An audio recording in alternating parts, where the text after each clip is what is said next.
The motorcycle community is accepting the new Royal Enfield Twins really well. With so much hype created around it, we are here to see if it's really true or not. Did Royal Enfield really create a bike which is actually good? Have they improved upon the vibrations? And what about the exhaust note? All these questions and more will be answered during this first ride of the new Royal Enfield Interceptor 650. Let's get it cranked up.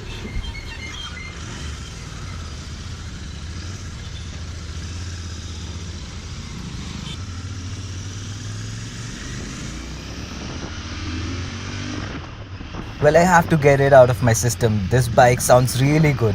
It sounds like a V-twin sort of. Well, this bike isn't considered as a light bike. Weighing around 200 kgs, you can feel its weight while lugging it around the parking lot. But as soon as you start riding it, all of it disappears and you feel very confident riding it. This bike accelerates well, especially in the low and mid-range. I never ever in my life expected to ride a Royal Enfield this fast. I am impressed, I must say.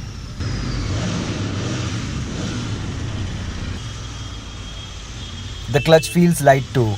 That's always a good thing when riding in the city. Lane splitting and filtering is a piece of cake for this bad boy.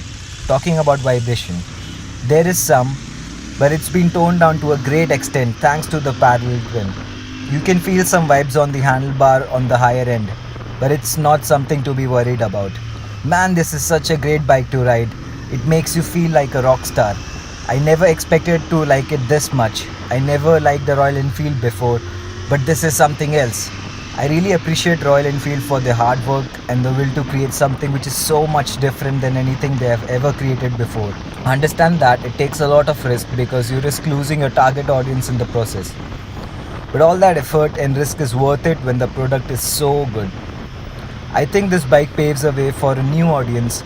Well, that is people like me who have never been interested in a Royal Enfield before. This bike is so aggressively priced that it creates a whole new segment in the market. We as Indians are bored and tired of the single cylinders available in the market, and this bike creates an opportunity for us to own an affordable multi-cylinder motorcycle, which is the dream. Coming onto the highway, this bike has enough juice to get you along smoothly. As any naked motorcycle, the wind blast is a bit of an issue on this bike. The engine doesn't feel stressed at all doing 140 to 150 kilometers per hour, and I think it can easily do around 170. The revs climb up really fast and you'll find yourself crossing the rev limiter a lot on this bike because the engine makes you want to push it harder. This bike returns around 20 to 25 kilometers per liter, which is very decent for an engine this size. I know the numbers are not good enough for you mileage friendly folks, but it is what it is. You can't get everything. Well, now let's talk about the purpose of this bike.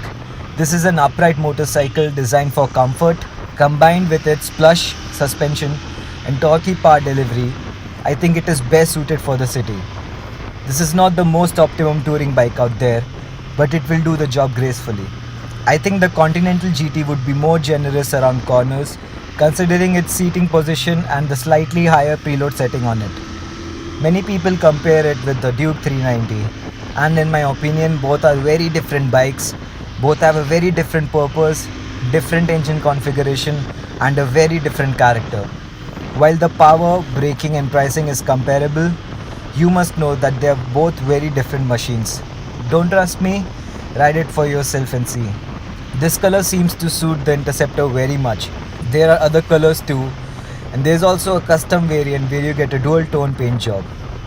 This bike has a very good road presence. I guess it's the 650 charm. It's a new time for Royal Enfield as they enter into this new territory. They have done brilliant work on this machine. This bike feels like a gem right now, but will it pass the test of time and prove itself worthy? The funny thing is that only time will tell. Thank you so much for watching. Drop your questions down below and I will try to answer all of them. I've got a smart audience and I know you guys will have some spicy questions about the bike, so fire them right away. And you know what to do if you haven't.